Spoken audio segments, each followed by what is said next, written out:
Many travelers dream of experiencing the beauty of Tanzania, from its stunning national parks to vibrant cultural sites. Yet the costs often seem overwhelming. But with Visit Tanzania for Less, exploring this East African gem on a budget is not only possible, but incredibly rewarding.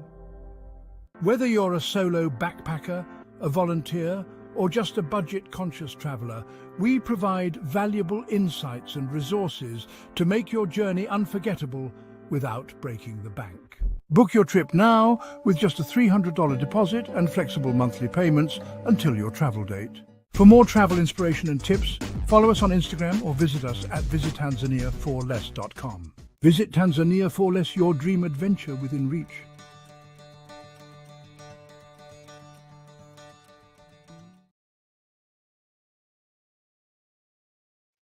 We're live on 103.7, a big special edition of the show. Generally, it's the Drive at 5. The kicking off the Drive at 5 is 5:02 in Muskegon. Currently 79 degrees today in the city of Muskegon. Tomorrow is going to be a high of 80, and Friday's going to chill out.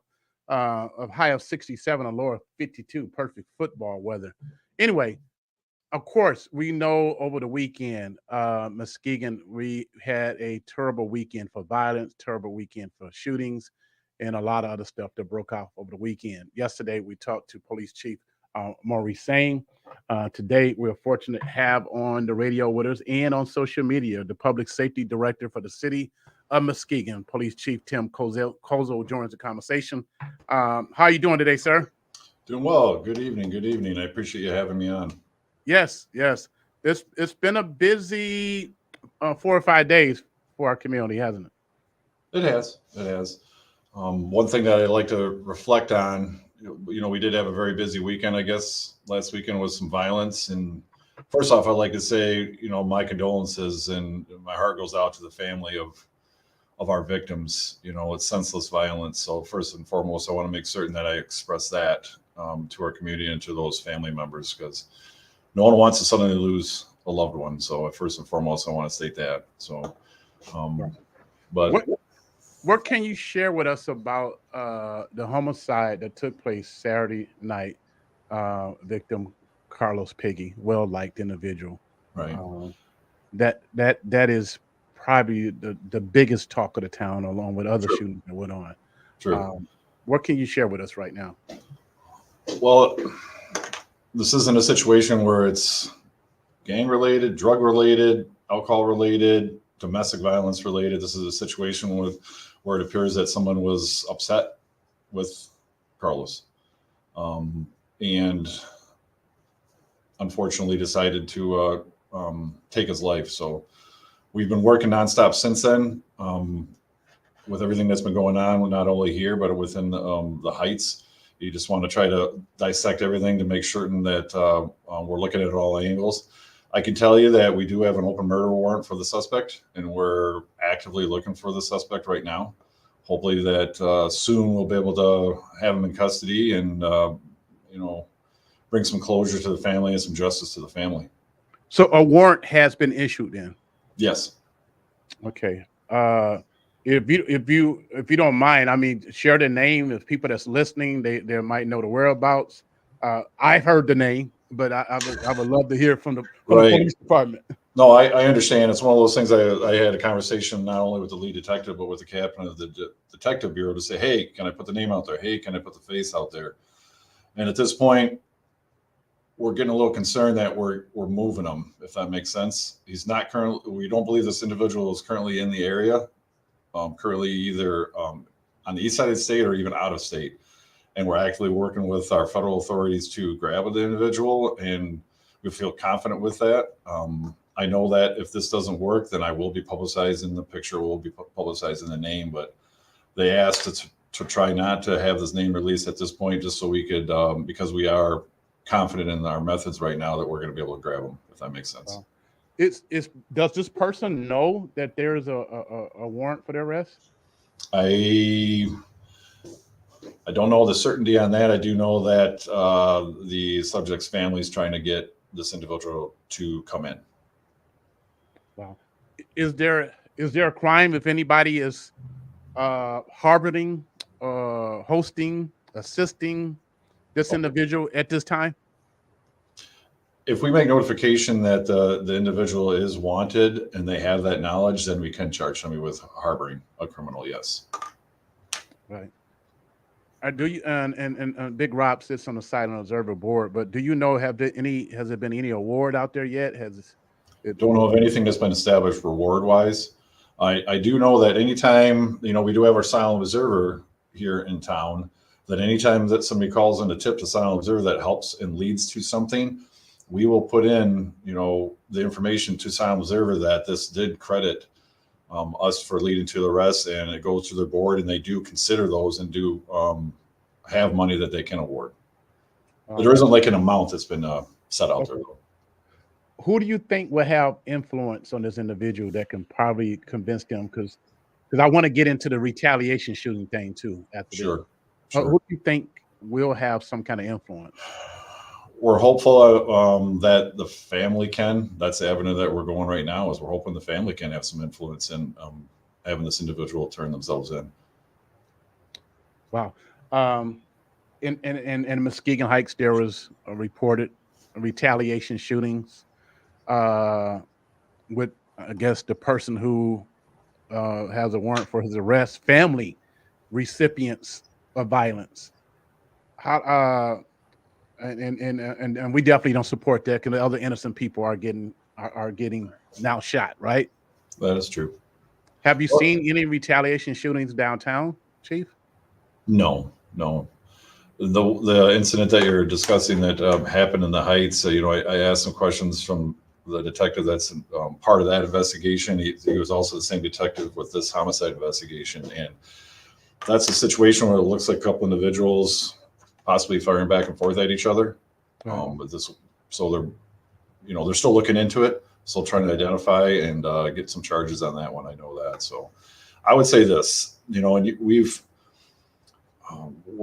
seems like society is long past having conversations to try to end violence or end an issue between you and I. So if you and I have an issue, we can't have a conversation anymore. It seems like too often, or more often than not, people are rising to the level of violence. And at some point, it'd be nice if we change our tenor and change the way that we can handle disputes by conversation. I mean, I remember when I was young, we got in fistfights, if there's somebody I had a disagreement with, and then we went on our way. Somehow it would be nice to be able to work with all aspects of, citizens and visitors. That isn't the way. That isn't a way to immediately grab a weapon to be able to resolve it. And it could be something very insignificant. So. Wow. There was also shooting on Sunday, I think it was Sunday or Monday, near the church, near the Gaddy and Keaton area. Can you share anything about that?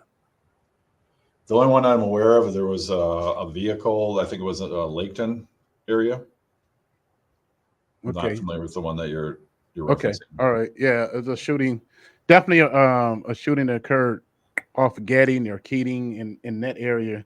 And I don't know where the press release came from one of your captains. So I didn't know. Yep.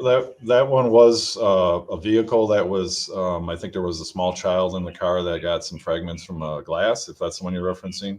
Yes. Yeah. That one is not related to any of this. Okay.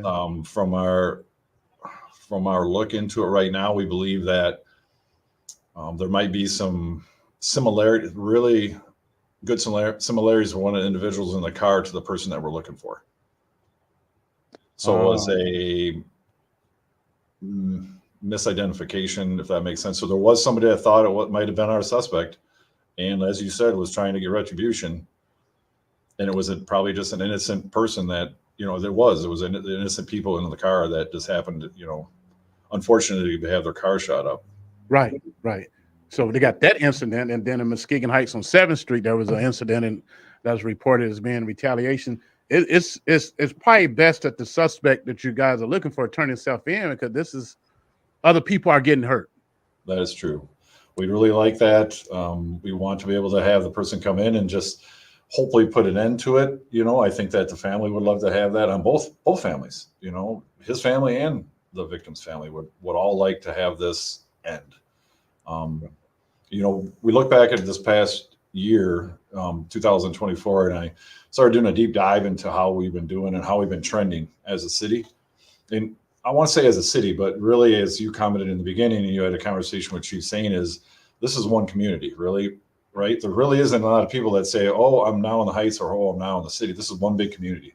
So violence is going to affect all of us in the city, in the Heights, in the township, in Norton Shores. It's affecting the entire community. But our summer, our year to date, we've been trending very well, which is good. I think it's reflective of not only how we're working with the community and partnering with our community, but we've been trending very well. Unfortunately, we had this very tragic handful of incidents here over this past weekend, which I think then pronounced it, right? Because we hate saying in police work it's been quiet. I'm just going to say that. We hate saying that, right? Right. But it has been. We haven't had the violence like last year during the summer or the year before. But now we have it, and so it makes it seem very much more pronounced. And I'm not diminishing it. Don't get me wrong. Exactly. Yeah. We were trending in the right direction, and unfortunately, this happened over the weekend. And were there any other incidents that happened outside of these shootings? Or are you seeing an increase in domestic violence, assaults, any other things that is troubling? In comparing year to date to last year to date, the only thing that we've seen an uptick is our area of our stolen autos. And I'm going to do a deeper dive into that, but I can tell you that, you have the Kias and the Hyundais, that certain year range that can easily be stolen. And it's not just happening here in Muskegon; it's happening everywhere. We recover these vehicles from Grand Rapids and Allegan County, so that I think is contributing to a little bit of it. This isn't people coming up, seeing your car, seeing your Cadillac in your driveway, breaking the window and hot wiring. We're not seeing that. We're seeing people leaving keys in cars. Oh. I don't understand why someone would want to leave their second set of keys in their car, but I read about it, and then they get their car stolen.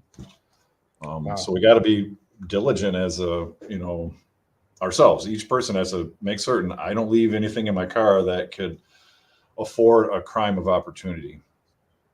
Wow. Also, I think I saw an opening on Facebook for police officer position for the city of Muskegon. Are you guys still hiring? Oh, yes. We've been hiring ever since I've been here. I've been here now 2 years, and we have what we call recruit positions. So what we'll do is we hire individuals that want to be in law enforcement, that want to be part of our team here and serve the citizens of the city of Muskegon. And we put you through the academy. We pay for that, but we also give you a wage while you go through the academy. It makes it a lot easier, I think, on these young people to be able to do that, so they can still afford to live, pay their rent, and we get groceries while they're going through this academy. Well, and some of the qualification, I got the page up.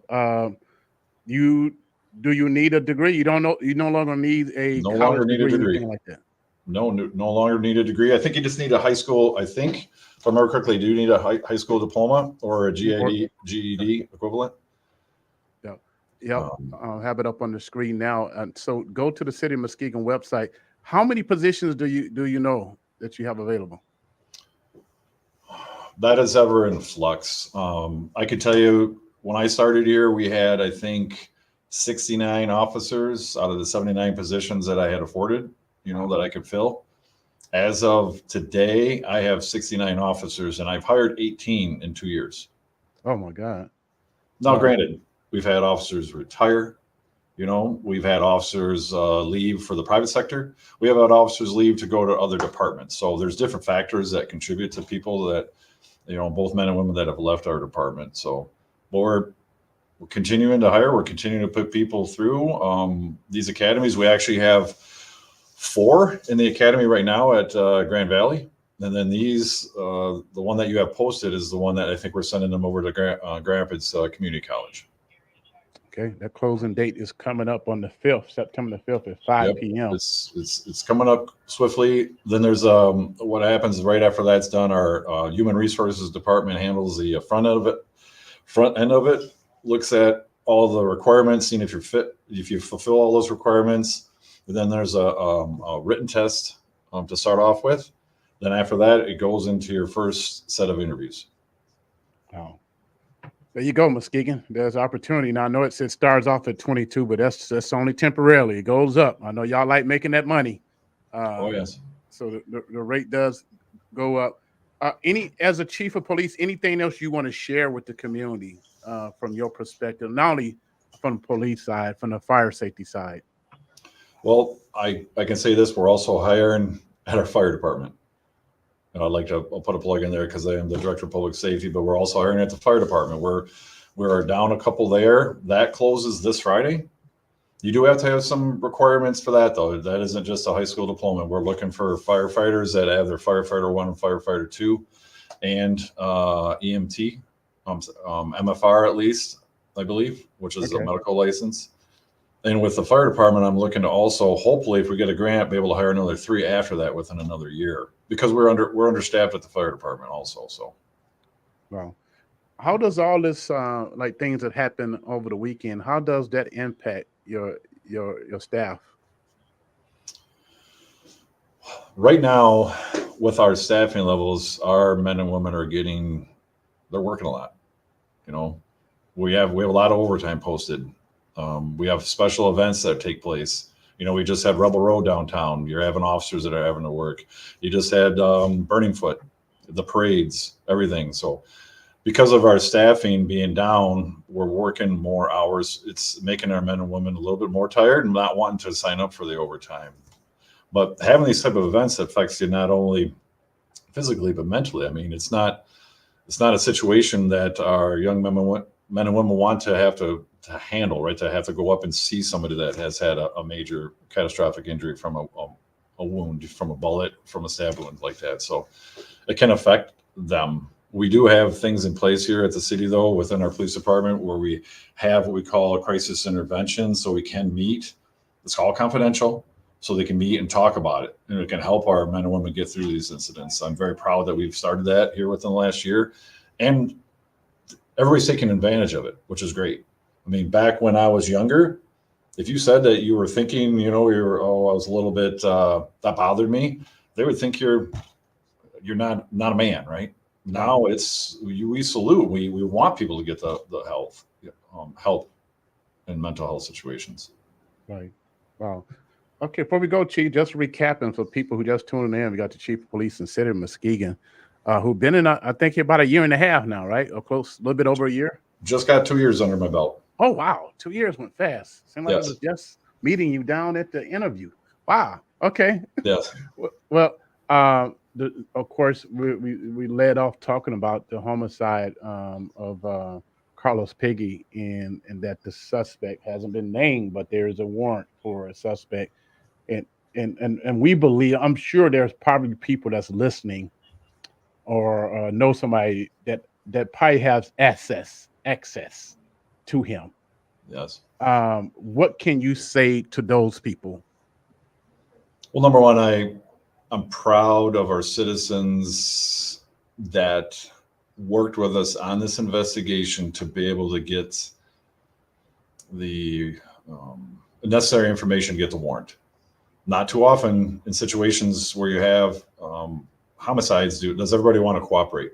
I'm very proud to say that we have the people that we have talked to have been decent, want to talk to us, want justice for him, which is, makes me very happy, and it really helps our detective bureau, number one. So I can tell you that our detective bureau is working diligently, and like I said, tracking and trying to get this individual in custody as soon as possible. It will lessen the anxiety of the family big time, I think, and our society in general, just because they know that he is in custody. Right. All right. Thank you so much, Chief, for being available. We have to do this more often, and not just under. I know you've been on DJ Hilson's show. Not just under these conditions. You have an open door here. No problem. So Use email Glad me. to. I enjoy my time when we do have it with you. So Yes. I appreciate it as always. And I do agree, though. It's a lot better to talk about things when we're not having violence or some type of issue, because we've been doing a lot of wonderful things all summer, with our pop-up parties. And we have our citizen workshop coming up that we did last year, where we bring in citizens and walk them through everything police related.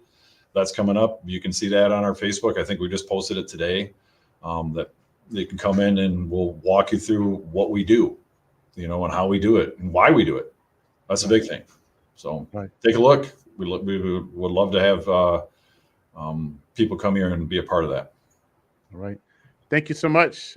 Make sure you have a beautiful day. All right. Yes. Take care. All right. Take care. All right. All right, Muskegon, we're going back to more music inside the Drive at 5. Keep it here, 103.7 The Beat. The wait is over.